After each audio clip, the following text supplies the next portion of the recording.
There is a moment in the Gospel of Matthew that most people read too fast. They hear the words, they nod, they move on.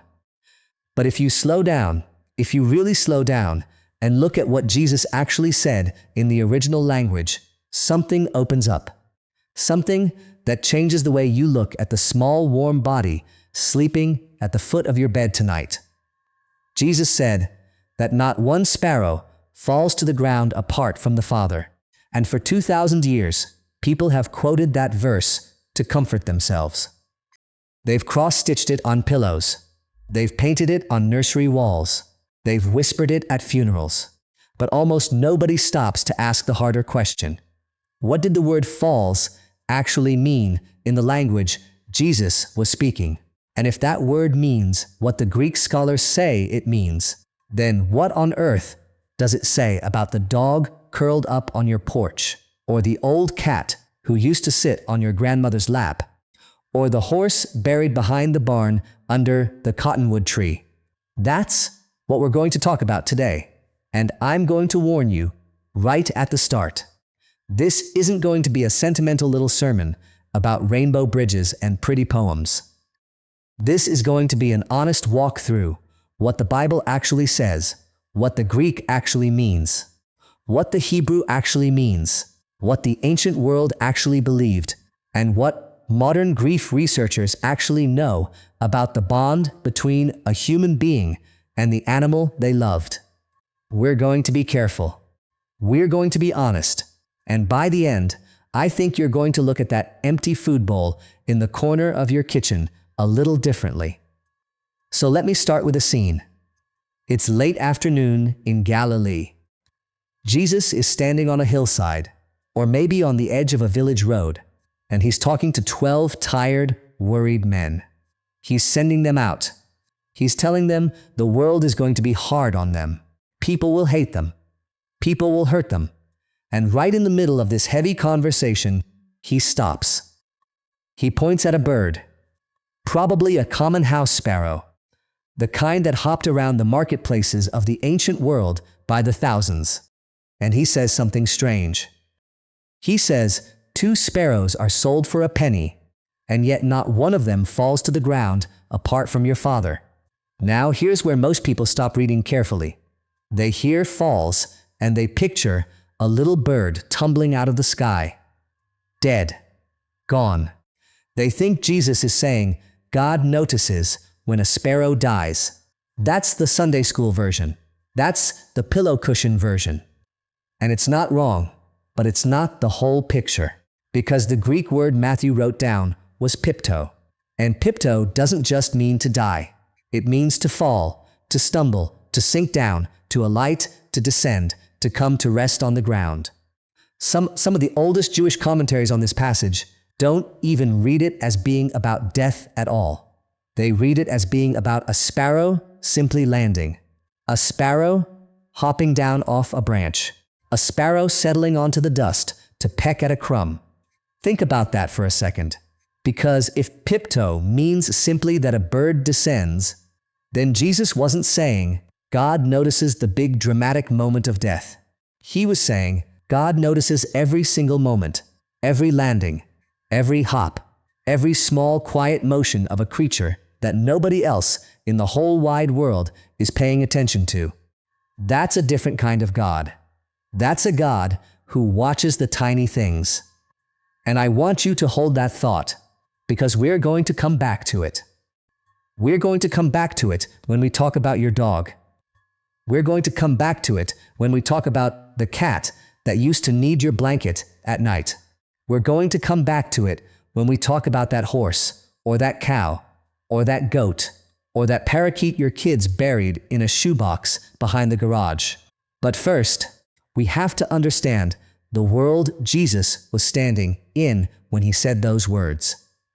Because if you don't understand the world, you can't understand the weight of what he was saying. In the first century, sparrows were the cheapest food a poor person could buy. The Roman marketplaces sold them by the dozen. 2 for an assarion, which was basically a copper penny. And if you had 2 pennies, you got 5 sparrows, because the merchant threw one in for free. Luke tells us that version of the story. That little free sparrow, the one nobody paid for, the one that had no market value at all. Jesus says, God still knows about that one. God still sees that one. The throwaway bird, the bonus bird, the bird that didn't even count in the transaction. God counts that one. Now stop and feel the weight of that. Because the people Jesus was talking to were poor. They were fishermen. They were tax collectors from small towns. They had probably eaten sparrow. They knew exactly what a sparrow was worth in the market. It was worth almost nothing. And Jesus, standing there in the dust, tells them that the God who made the stars, the God who parted the Red Sea, the God who spoke the world into being, that God pays attention to a bird worth half a penny. Why would he say that? Because he was about to tell them something bigger. He was about to say, you are worth more than many sparrows. And the whole argument only works if the sparrow is worth something first. It's what the old rabbis called a kal vashomer argument, an argument from the lesser to the greater. If God cares about the small thing, how much more does he care about the bigger thing? But here's what most preachers miss. Jesus never says the sparrow is worthless. He says the sparrow is worth less than a person. That's not the same thing. That's not even close to the same thing.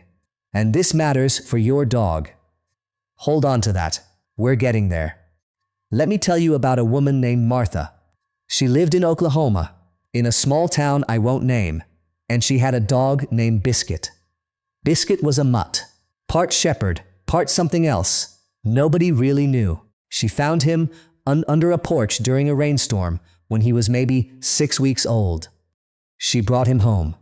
She fed him scrambled eggs because she didn't know what else to do. And Biscuit stayed with her for 14 years, through her husband's cancer, through her son's divorce. Through the night, she got the phone call about her mother. Biscuit sat on her feet through every hard thing that ever happened to her. When Biscuit finally got too sick to stand up, Martha called me. She said, am I crazy for grieving this dog the way I'd grieve a person? And I want to tell you what I told her, because it matters. I told her that grief researchers at Kansas State University and at the University of Hawaii have been studying this for decades now. And what they've found is that the grief a person feels when their animal dies is not smaller than human grief. It's just different. Sometimes it's actually more intense in the short term. Because the bond with an animal is what psychologists call unconditional. The dog doesn't argue with you. The dog doesn't hold a grudge. The dog doesn't remember that thing you said at Thanksgiving in 1997. The dog just loves you. And when that love is gone, the hole it leaves is not a small hole. Martha cried when I told her that. She said, then why does everyone at church tell me to get over it? It was just a dog. And that's the question we have to answer today. Because the Christian tradition, if you actually read it, does not say it was just a dog. The Christian tradition, going all the way back to the Hebrew scriptures, has a much richer view of animals than most modern American Christians have any idea about. Let me show you what I mean. Open the book of Genesis, the very first chapter. God makes the animals before he makes people. And after he makes each kind of animal, the text says, God saw that it was good. Tov in the Hebrew. Good. Before Adam existed, the cows were good. The birds were good.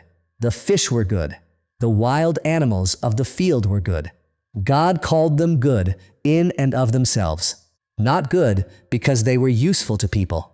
Not good because people could eat them. Good. Period. And then when God makes Adam, the first thing God does is bring the animals to Adam to be named. And in the ancient Hebrew mind, to name something was not just to slap a label on it. To name something was to know it, to enter into relationship with it, to acknowledge it as a soul with a face.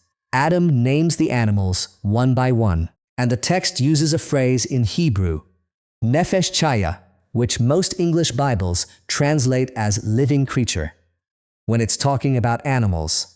But when the same phrase is used about Adam a chapter later, they translate it as living soul. Same words, nefesh chaya. The animals have nefesh, the animals have soul. Now, I am not telling you that a golden retriever has the same kind of soul as your grandmother. That's a different theological question, and honest scholars have debated it for centuries. What I am telling you is that the Hebrew Bible does not draw the sharp line between humans and animals that a lot of modern people assume it draws. The line is there. Humans are made in the image of God in a way animals are not, but the animals are not on the other side of some spiritual cliff. They are made by the same God, breathed into by the same breath, and called good by the same voice. And if you keep reading the Hebrew scriptures, you find something even more interesting. God makes covenants with animals. After the flood, in Genesis chapter 9, God says to Noah, "I establish my covenant with you and with every living creature that is with you." God names them specifically: the birds, the cattle, the wild animals. God enters into a covenant relationship with animals. That word covenant, berit in Hebrew, is the biggest word in the whole Hebrew Bible. It's the word for the sacred bond between God and Abraham, between God and Moses, between God and David. And God uses that same word for his relationship with animals. That ought to stop you cold, because if God makes covenants with animals, then God is not indifferent to animals. God is bound to them. God has promised them something, and this is where Jesus comes back in. Because when Jesus stood on that hillside and pointed at the sparrow, he wasn't inventing a new idea. He was standing in a very old tradition. The Psalms are full of this. Psalm 36 says, "O Lord, you preserve both man and beast." Psalm 145 says, "The eyes of all look to you, and you give them their food in due season." You open your hand and satisfy the desire of every living thing. Every living thing, not just people, every living thing. The God of the Psalms feeds the animals. The God of Jesus notices when the sparrow lands. So let me go back to the Greek word, pipto, because I want to press on it a little harder. Some of the best Greek scholars alive today, people who have spent their whole careers reading first-century Greek, will tell you that pipto in this passage has a range of meanings that most English translations flatten out. It can mean to fall in death, yes, but it can also mean to alight, to descend, to come down. One respected Greek lexicon lists as one of its meanings to be set down upon, to come to rest on. So when Jesus says, "Not one of them falls to the ground apart from your Father," he could be saying, and many scholars believe he actually is saying, "Not one of them lands on the ground apart from your Father." Think about what that does to the verse. It means God isn't just there at the moment of death. God is there for every single landing, every hop from branch to branch, every pause on a fence post, every dust bath in the dirt of a farmyard. God is there. God sees. God notices. Now take that God, that noticing God, that God who watches every single motion of a bird worth half a penny, and put him in the room with your dog. Your dog who slept at your feet. Your dog who greeted you at the door every single day when you came home from work. Your dog who licked your tears when you cried in the parking lot after that phone call. Do you honestly think that God, the God who counts sparrow landings, did not notice your dog? I want to be careful here, because I promised you at the start that I would be honest, and I would not make things up, and I would not sell you a pretty lie just to keep you watching. So let me be careful. The Bible does not give us a detailed doctrine of what happens to animals after they die. It doesn't. I can't stand here and tell you with the same certainty that I can tell you the sun will rise tomorrow, that your dog is running around in heaven right now chasing squirrels. I don't have a verse that says that. No honest teacher does. But here's what I can tell you. because it is actually there in the text. The Bible does say some things about animals and eternity, and most Christians have never heard these things. So let me walk you through them. The book of Isaiah, chapter 11, describes what God's future world looks like, and it is full of animals. The wolf lives with the lamb. The leopard lies down with the young goat. The calf and the lion and the yearling together. A little child leads them. The cow and the bear graze. Their young lie down together. The lion eats straw like the ox. The infant plays near the cobra's den. That's not a metaphor. That's a picture of the world God is going to make. And it's full of animals, living animals, peaceful animals, animals that God included in his vision of what redemption looks like. The Apostle Paul, in the book of Romans chapter 8, writes something even stranger. He says that the whole creation is groaning as in the pains of childbirth, waiting for redemption. And he says the creation itself will be liberated from its bondage to decay and brought into the freedom and glory of the children of God. The whole creation, not just people, the whole creation. Paul is saying that whatever redemption looks like at the end of all things, it is not just a redemption of human beings pulled out of a burning world. It is a redemption of the world itself, and the world includes animals.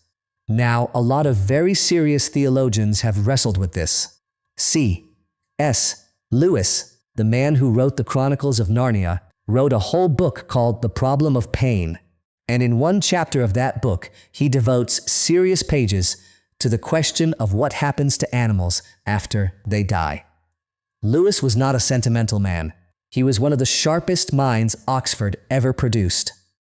And he came to the conclusion, cautiously but clearly, that the animals we love, the ones who were brought into relationship with us, may very well be included in our resurrection.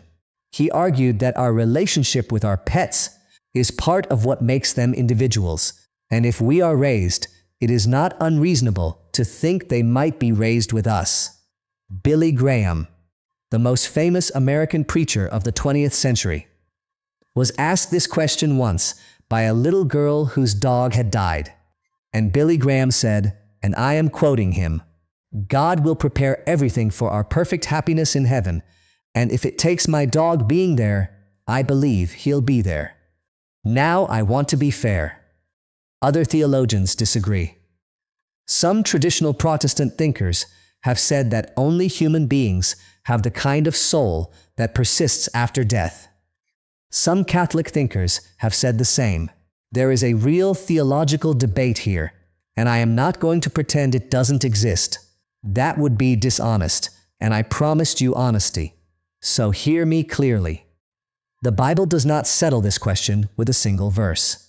There are honest, faithful, Bible-believing Christians on both sides. But here is what I will say.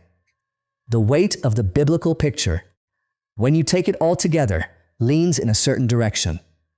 It leans toward a God who does not throw away what he has made. It leans toward a God who calls animals good before people ever existed. It leans toward a God who makes covenants with birds and cattle. It leans toward a God who fills his final vision of the redeemed world with the sound of animals grazing in peace. It leans toward a Jesus who pointed at a sparrow, a bird worth half a penny, and said, "The Father sees every single one." If you take all of that seriously, you cannot walk away thinking that the dog you loved was invisible to God. You just can't. The text won't let you. So let's talk about your dog now. Let's talk about the specific animal you're thinking about right now while you watch this video. Maybe it's a dog. Maybe it's a cat. Maybe it's a horse. Maybe it's the parakeet you had when you were 8 years old and you still remember the day it died and it still stings a little to think about it. Whatever it is, I want to talk to you about it. The bond between a human being and an animal is not a small thing. Modern science has actually caught up with what the Bible has been saying for 3,000 years. Researchers at the University of Missouri, at Azabu University in Japan, at Emory University in Atlanta, have all done studies showing that when a human being looks into the eyes of a dog they love, both the human and the dog release oxytocin. Oxytocin is the hormone that a mother releases when she looks at her newborn baby. It's the bonding hormone. It's the love hormone. Your dog and you, when you look at each other, are producing the same brain chemistry that a mother and a child produce. That is not sentimentality. That is peer-reviewed science. Published in the journal Science, one of the most respected scientific journals in the world. The bond between you and your dog is measurable. It is real. It is chemical. It is neurological. And it is not one way. Your dog is bonded to you the way a child is bonded to a parent. And you are bonded to your dog the way a parent is bonded to a child. So when the dog dies, the grief you feel is not weakness. It is not silliness. It is not something to be ashamed of. It is the natural response of a body and a brain that lost a bond it was chemically wired to hold on to. And if God made your body, and God made your brain, and God made the capacity for that bond, then God knows exactly what you're feeling right now. Exactly. There is a Hebrew word I want to teach you. The word is cheesed. It's one of the most important words in the Old Testament. It gets translated in a lot of different ways. Sometimes it's translated as loyal love, sometimes as steadfast love, sometimes as mercy, sometimes as kindness. What chesed really means is the love that shows up, the love that keeps showing up, the love that doesn't quit, the love that stays through everything. That word is used all over the Old Testament to describe God's love for His people. God's chesed endures forever. That's the refrain in Psalm 136, repeated 26 times in one chapter. His chesed endures forever. His chesed endures forever. And I want you to think about the word chesed and think about your dog. Because chesed is what your dog gave you. It wasn't fancy love. It wasn't philosophical love. It wasn't the kind of love that writes poetry. It was cheesed. It was the love that showed up every morning, every evening, every time you walked in the door, every time you were sick, every time you cried, every time you were alone in the house at 3 a.m. and everyone else was asleep and your dog came and put its head on your knee. That is a form of love the Bible takes very seriously. And God notices it. Let me tell you something the Bible actually says that most people never notice. In the book of Jonah, at the very end, God is talking to Jonah about the city of Nineveh. Jonah is angry that God spared the city. And God says to Jonah, "Should I not have compassion on Nineveh, that great city, in which there are more than 120,000 people who do not know their right hand from their left, and also many animals?" That's the last line of the book. And also many animals. God ends the book of Jonah by mentioning that He had compassion on the animals of Nineveh. The animals mattered to God enough to be the closing line of an entire book of the Bible. Think about that. Of all the ways God could have finished that book, God chose to end it with a mention of the animals. That is not accidental. The Hebrew Scriptures are extremely careful with their endings. And this ending puts animals in the mouth of God as beings worthy of divine compassion. Proverbs chapter 12, verse 10 says something even more direct. A righteous man cares for the life of his animal, but even the kindness of the wicked is cruel. A righteous person cares about their animal. The Bible actually makes it a mark of righteousness. How you treat your animal is one of the ways the Bible measures whether or not you are a good person. That's not a modern idea. That's a 3,000-year-old idea, straight out of the Hebrew Scriptures. Deuteronomy chapter 25 verse 4 says, "Do not muzzle an ox while it is treading out the grain," meaning if your ox is working, let the ox eat. The ox has a right to eat while it works. That's a labor law for animals in the Bronze Age. That's a Bronze Age labor law that treats an ox as a being with dignity and needs. Paul quotes that verse twice in the New Testament, in 1 Corinthians and in 1 Timothy, and he applies it to human workers. But the verse originally was about the ox, and it was already in the law of Moses. Thousands of years ago, God was writing laws to protect the dignity of a working animal. Exodus chapter 20 verse 10, the Sabbath commandment. It says, "You shall not do any work on the Sabbath, you or your son or your daughter or your male or female servant or your ox or your donkey or any of your animals." The Sabbath rest applies to the animals. The animals get the day off too. God built a day of rest for the animals into the Ten Commandments. The same document that says, "Do not murder" and "Do not steal" also says your ox and your donkey get to rest on Saturday. When you start actually reading the Bible with your eyes open, you find that God cares about animals in a much bigger way than most sermons ever let on. And this is where I want to be really careful with you, because I don't want to tell you something that isn't true. I don't want to promise you something the Bible doesn't promise. So let me draw the line clearly. The Bible does not say, in so many words, "Your dog will be in heaven." It just doesn't. No verse says that. And any preacher who tells you otherwise is stretching the text. But the Bible does say all of these other things. It says God calls animals good. It says animals have nephesh, breath, soul. It says God makes covenants with animals. It says a righteous person cares for their animal. It says the Sabbath includes animals. It says the future world God is making will be full of animals living in peace. It says the whole creation, animals included, is groaning for redemption. And it says Jesus, the Son of God, the one who spoke the universe into being, stopped in the middle of a sermon to point at a sparrow and say that his Father sees every single one. When you put all of that together, you don't get a clean doctrine. You don't get a proof text. What you get is a picture. And the picture is of a God who does not miss anything. A God who sees what nobody else sees. A God who counts what nobody else counts. A God who keeps track of the small warm bodies that everybody else forgets. So let me ask you a question. If that God, that noticing God, was watching every hop of every sparrow in first century Galilee, do you think he wasn't watching your dog? I don't think he wasn't. I don't.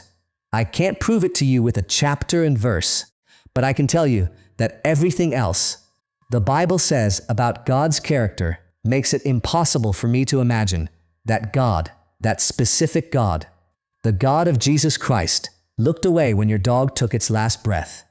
I cannot imagine it. It does not fit the God of the Bible. Now let me talk to somebody specifically, because I know somebody watching this right now is in a very particular kind of pain, and I want to speak to that person for a minute. Somebody watching this lost an animal recently, maybe last week, maybe last month, maybe yesterday, and the house feels wrong. There's a bowl in the kitchen that you can't bring yourself to move. There's a corner of the couch that still smells like fur. There's a leash hanging by the door that you keep almost throwing away, and then you can't do it. And everybody around you is being kind, but you can tell some of them think you're overreacting. Some of them think it was just a dog, or just a cat, or just a horse, just a bird, and you feel a little crazy, and you feel a little ashamed of how much this hurts. I want to tell you something. You are not crazy. You are not overreacting. The grief you are carrying is proportional to the love you gave and the love you received. And the love was real. The science says it was real. The Bible says it was real. And the God who counted the landings of sparrows in Galilee 2,000 years ago is counting your tears right now. Psalm 56, verse 8 says, God keeps our tears in a bottle. Some translations say a wineskin. Some say a scroll. The image is the same. God does not let a single tear fall unnoticed. And if God notices the tear, God notices what the tear was for. There is a rabbinic tradition that I want to share with you because it's beautiful and because it's true.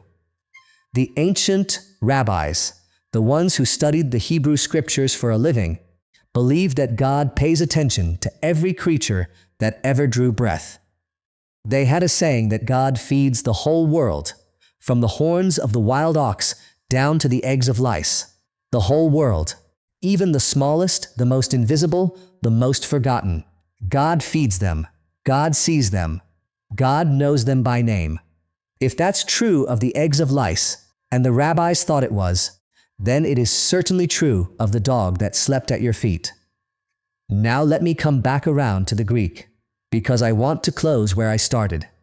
Jesus was standing on a hillside, or a road, or a village square, and he pointed at a sparrow, and he used a word, pipto, that most English Bibles translate as falls, but which the Greek scholars will tell you can also mean descends, or alights, or comes to rest.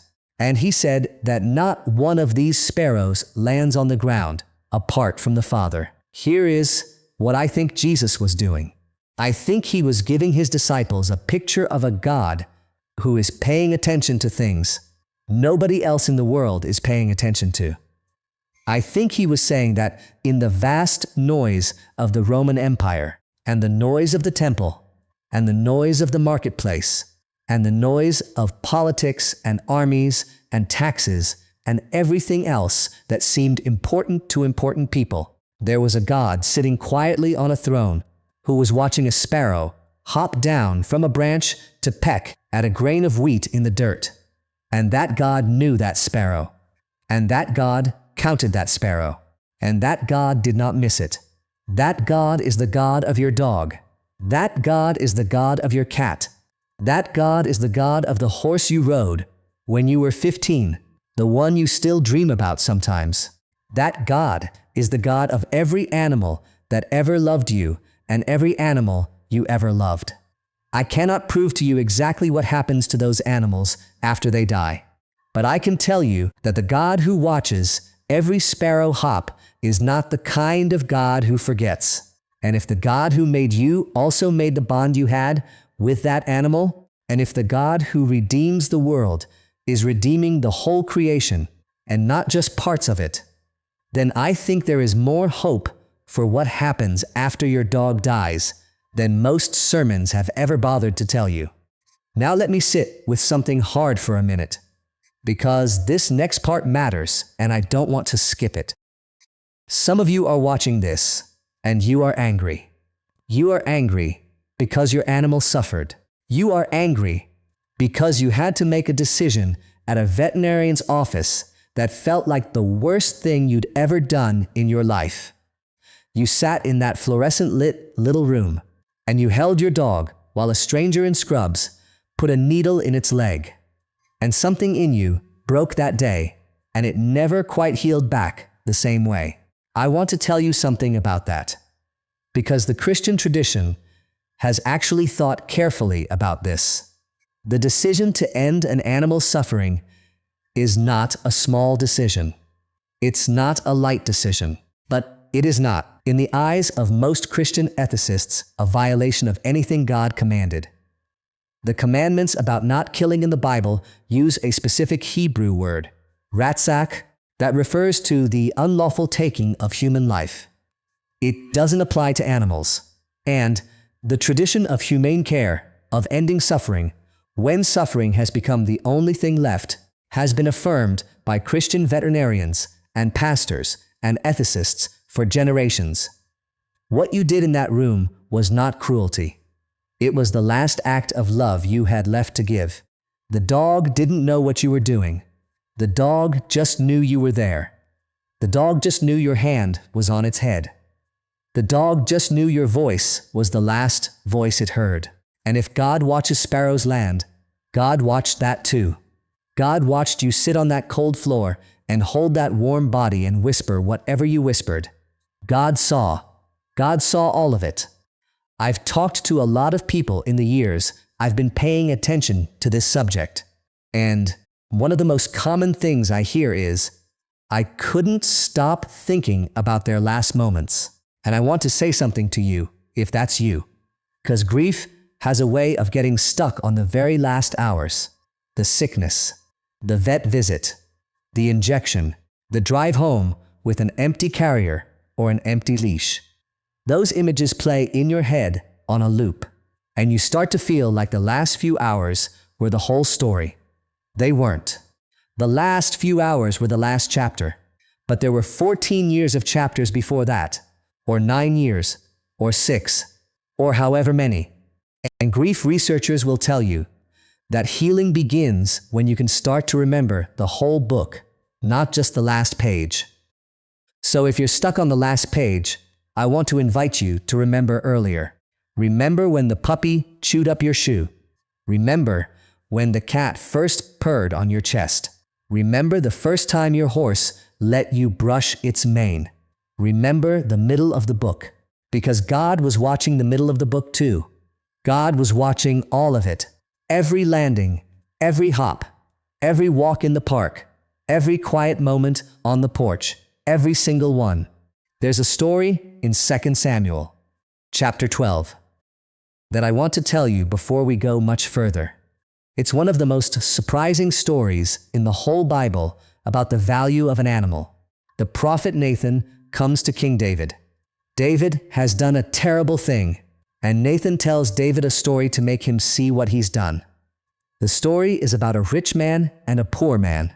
The rich man has huge flocks. The poor man has one little lamb, and the poor man loved that lamb. It grew up in his house. It ate from his plate. It drank from his cup. It slept in his arms. And Nathan says something in the Hebrew that most English translations render as, it was like a daughter to him, like a daughter. And then the rich man kills the poor man's lamb.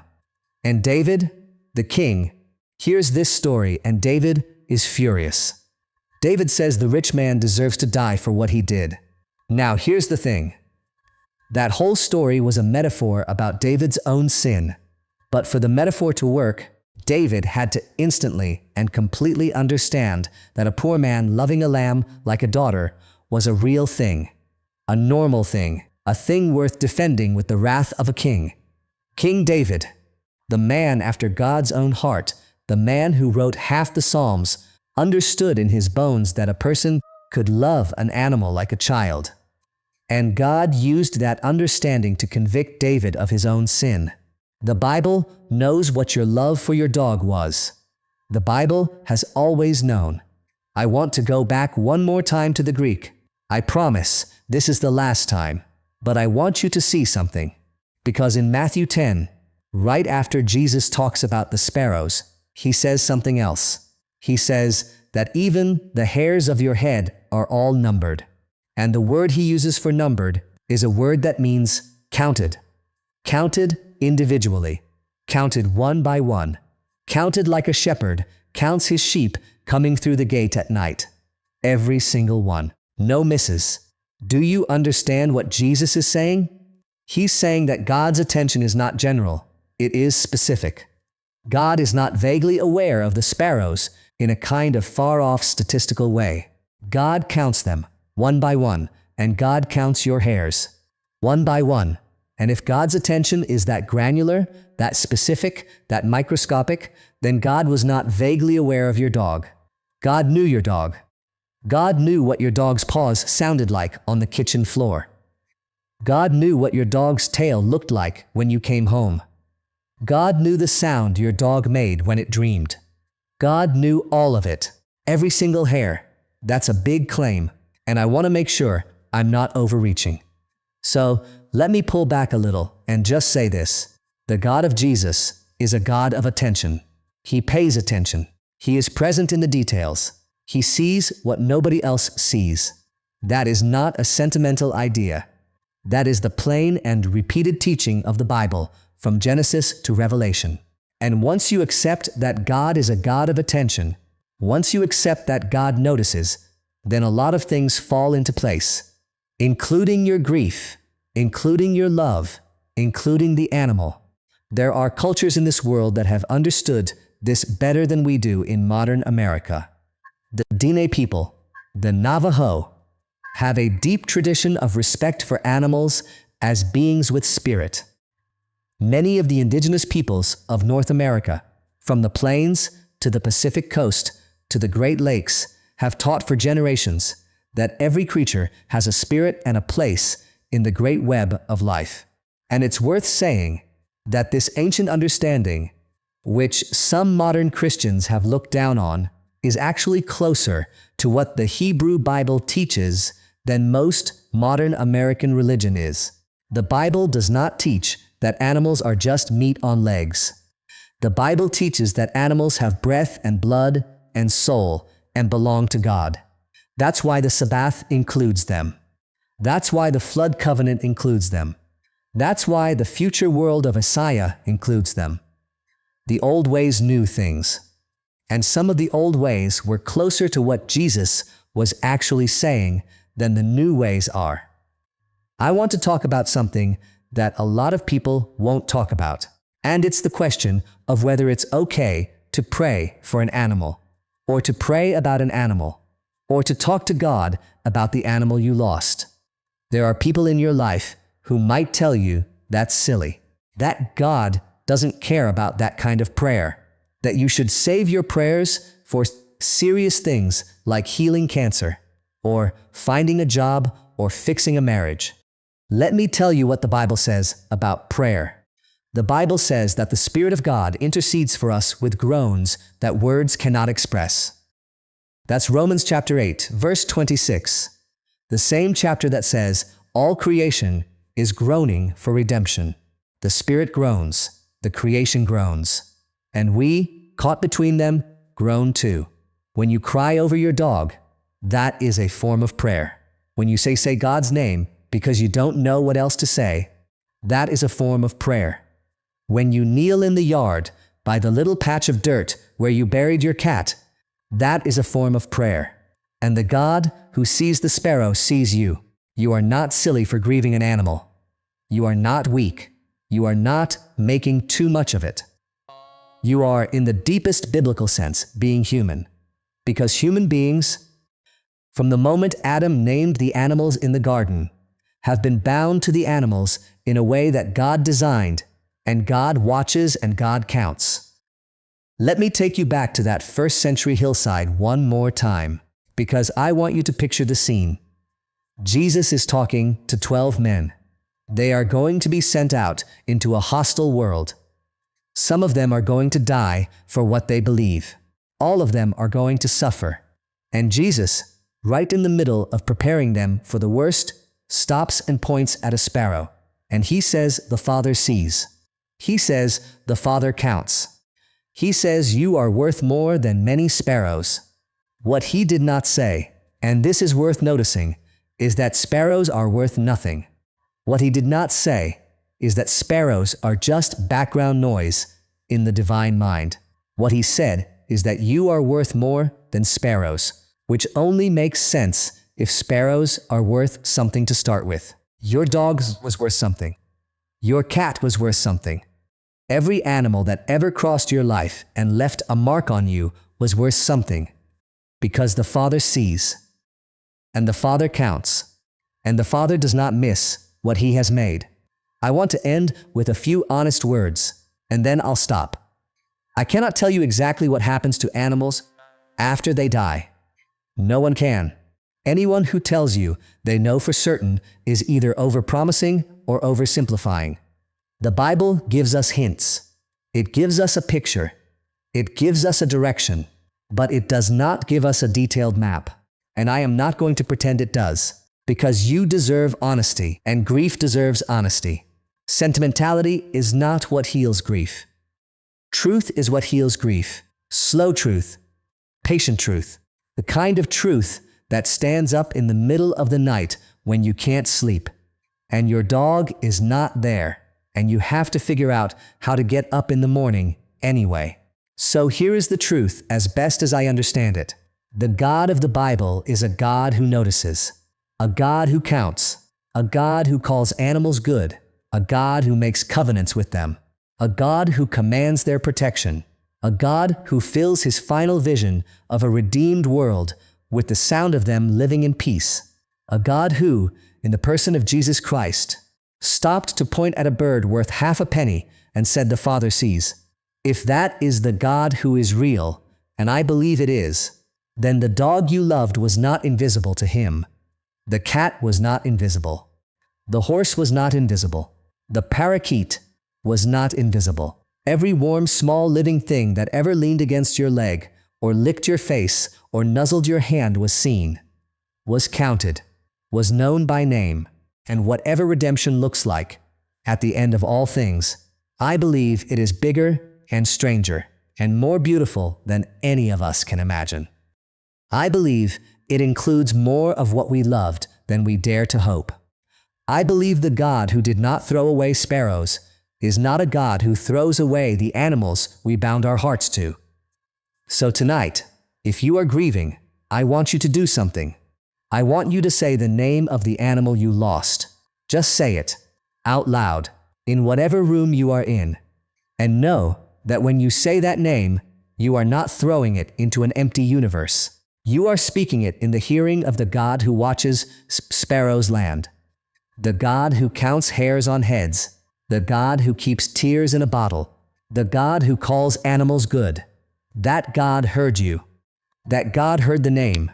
That God remembers. And someday, in the world that God is making, I believe there will be less loss and more homecoming than any of us have dared to expect. I cannot prove it to you, but I can point you back to a hillside in Galilee and a man pointing at a sparrow and a word in Greek called pipto that means more than falls. It means every landing, every motion, every small, quiet moment of a life that mattered to God because God made it. Your dog mattered to God. Your cat mattered to God. Your horse mattered to God because they were His before they were yours, and He lent them to you for a little while, and now you are grieving, and He sees that too. The sparrow does not fall to the ground apart from the Father, and neither did your animal, and neither will you. That is not sentimentality. That is not wishful thinking. That is what the text actually says when you read it slowly and honestly. And I think it is enough. I think it is enough to help you sleep tonight. I think it is enough to help you keep going. I think it is enough to help you believe that the love you gave that animal was not wasted, and the love that animal gave you was not lost, and the God who made both of you is a God who does not forget. So if there is a bowl in your kitchen that you cannot bring yourself to move yet, leave it there. If there is a leash on the hook by the door that you cannot yet throw away, leave it there. If there is a spot on the couch that still smells like fur, sit in it. And know that in whatever form of eternity is coming, the God who counts sparrows counted your animal too. And the God who saw every landing saw every day you spent together. And the God who is making all things new is not making them new without the creatures He called good in the very first chapter of His book. That is the honest hope. That is the biblical hope. That is the hope of a Jesus who pointed at a bird worth half a penny and said the Father sees. He sees. He still sees. He is seeing right now, and that has to be enough. And I think, in the deepest, quietest part of you, you already know that it is.